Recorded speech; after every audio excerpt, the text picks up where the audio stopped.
मैं जब 14 साल का था,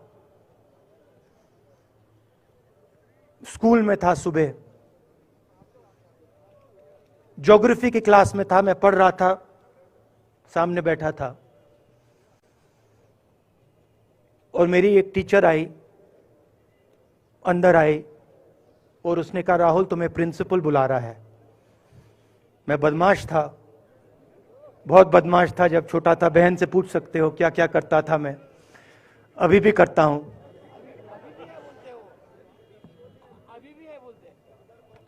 मैंने सोचा प्रिंसिपल बुला रहा है, मैंने कुछ गलती की होगी, अब मार पिटेगी। वहां पे केनिंग होती थी, मैंने सोचा था अब केनिंग होगी मेरी। मगर जब मैं चल रहा था, जिस टीचर ने मुझे बुलाया उसको देखकर मुझे कुछ अजीब सा लगा। और जब मैं प्रिंसिपल के ऑफिस पहुंचा तो प्रिंसिपल ने कहा, राहुल तुम्हारे घर से फोन कॉल है।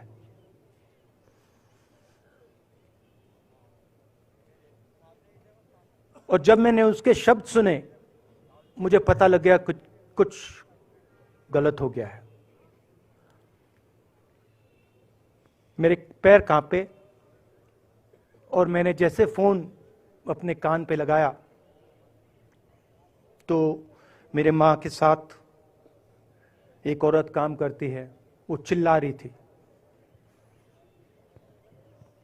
राहुल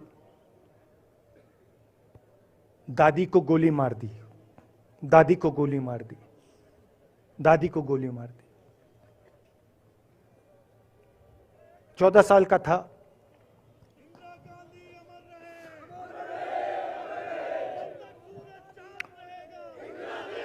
देखिए, ये जो मैं कह रहा हूं, ये जो मैं अभी कह रहा हूं, ये बात प्रधानमंत्री को नहीं समझ आएगी, ये बात अमित शाह जी को नहीं समझ आएगी, ये बात डोवल जी को भी नहीं समझ आएगी, मगर ये बात कश्मीर के लोगों को समझ आएगी, ये बात सीआरपीएफ के लोगों को समझ आएगी, ये बात आर्मी के लोगों को समझ आएगी, उनके परिवारों को समझ आएगी। तो उन्होंने मुझे कहा, नाम ओंगमू है उसका, उसने कहा दादी को गोली लग गई, दादी को गोली लग गई। और फिर मुझे गाड़ी में वापस ले गए, प्रियंका को मैंने स्कूल से उठाया, मैं वापस गए।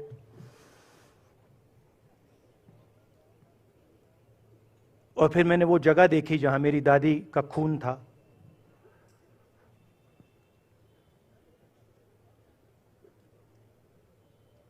पापा आए, मां आई, मां बिल्कुल हिल गई थी, बोल नहीं पा रही थी।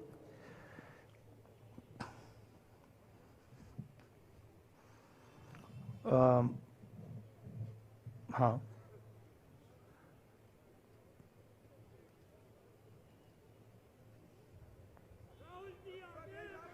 फिर क्या हुआ,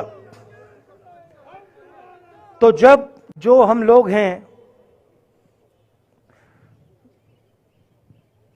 जिन्होंने हिंसा देखी है,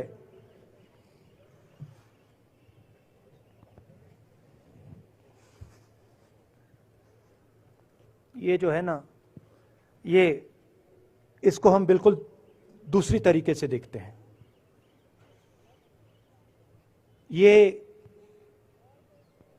आप सबके लिए टेलीफोन है, ये हमारे लिए सिर्फ टेलीफोन नहीं है।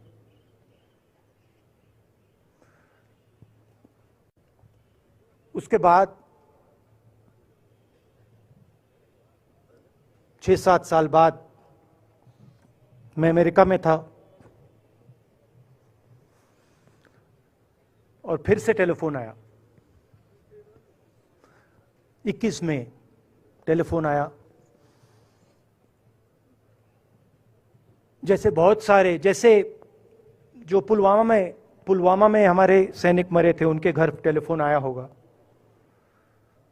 हजारों कश्मीरी लोगों के घर टेलीफोन आया होगा।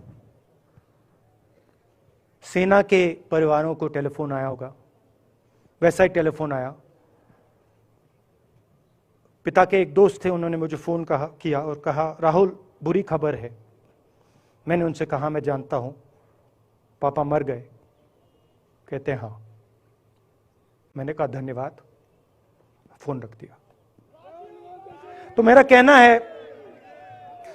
कहना है जो हिंसा करवाता है, जैसे मोदी जी हैं, अमित शाह जी हैं, अजीत डोवल जी हैं, आरएसएस के लोग हैं, वो इस बात को समझ नहीं सकते हैं,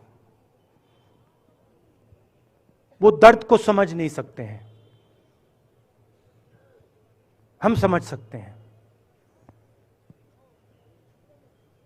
पुलवामा के जो सैनिक थे, उनके बच्चों के दिल में क्या हुआ मैं जानता हूं। मेरे दिल में वही हुआ है जो यहां पे कश्मीर में लोग मरते हैं, उनके दिल में क्या होता है।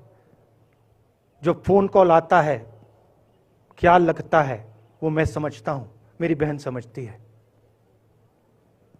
तो कल किसी जर्नलिस्ट ने मुझसे पूछा, यात्रा का क्या लक्ष्य है।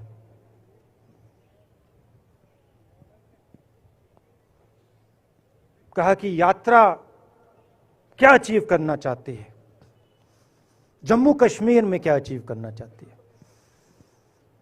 मेरे उस समय दिमाग में आया, मगर मैंने कहा नहीं बोलता हूं, कल भाषण में बोलूंगा। यात्रा का लक्ष्य है कि ये जो फोन कॉल हैं, चाहे ये आर्मी के हों, चाहे सीआरपीएफ के हों, चाहे ये कश्मीर के लोगों के हो, ये फोन कॉल बंद हो जाए।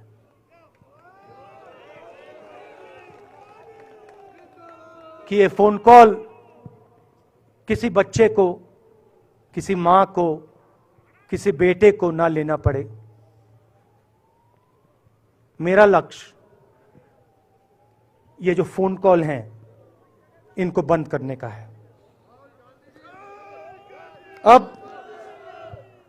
अब देखिए, बीजेपी आरएसएस के लोग आक्रमण किस चीज पे कर रहे हैं। मुझे गाली देते हैं, मैं उनका धन्यवाद करता हूं, क्योंकि मैंने आपको शून्यता की बात की, शिव की बात की, उसको मैं समझता हूं। और मैं दिल से उनका धन्यवाद करता हूं कि जितना भी वो मेरे ऊपर प्रेशर डालें, जितनी भी गाली लगाएं, जो भी वो करें, उससे मैं सिर्फ सीखता हूं। तो मैं एक प्रकार से उनका धन्यवाद करता हूं। मगर जो मैंने आपको बात बोली पहले, चाहे वो कश्मीरियत है, चाहे वो वैष्णव जनतो है, चाहे वो शंकर देव जी हैं, बसवा हैं, नारायण गुरु हैं, तिरुवल्लुवर हैं, जो तमिलनाडु के बड़े पोएट हैं, फूले जी हैं, और जो कश्मीरियत हैं, ये इस विचारधारा पे आक्रमण कर रहे हैं। और ये जो विचारधाराएं हैं, ये इस देश की नींव है, इस देश की फाउंडेशन है। और आपने जो किया, जो यात्रियों ने किया, हम सब ने किया, इस विचारधारा की रक्षा के लिए किया है। मैंने ये काम अपने लिए नहीं किया, मैं ऐसा काम अपने लिए कभी कर ही नहीं सकता हूं। मैंने ये काम हमारे कांग्रेसी मित्रों को ये अच्छा ना लगे, मगर मैंने ये काम कांग्रेस पार्टी के लिए भी नहीं किया है। मैंने ये काम, और हम सब ने ये काम हिंदुस्तान की जनता के लिए किया है। और हमारी कोशिश है कि जो विचारधारा इस देश की नींव को तोड़ने की कोशिश कर रही है, जो विचारधारा इस देश की नींव को तोड़ने की कोशिश कर रही है, उसके खिलाफ हम खड़े हों, मिलकर खड़े हों, नफरत से नहीं, क्योंकि वो हमारा तरीका नहीं है, मोहब्बत से खड़े हों। मैं जानता हूं कि अगर हम मोहब्बत से खड़े होंगे, प्यार से बात रखेंगे, तो हमें सफलता मिलेगी। और उनकी जो विचारधारा है उसको हम सिर्फ हराएंगे नहीं, मगर उस विचारधारा को हम उनके दिलों से निकाल देंगे। तो आपने, देश की जनता ने हमारा समर्थन किया। हमारी कोशिश है कि हमें, बीजेपी ने एक जीने का तरीका, राजनीतिक तरीका दिखाया है। हमारी कोशिश है कि हम एक और तरीका, जो हिंदुस्तान का तरीका है, मोहब्बत का तरीका है, वो हम देश को दिखाएं। हम देश को याद दिलाएं कि हिंदुस्तान मोहब्बत का देश है, इज्जत का देश है, भाईचारे का देश। तो हमने जो कहा था, छोटा सा कदम लिया है, बड़ा कदम नहीं है। नफरत के बाजार में मोहब्बत की दुकान खोलने की कोशिश की। धन्यवाद। जय हिंद।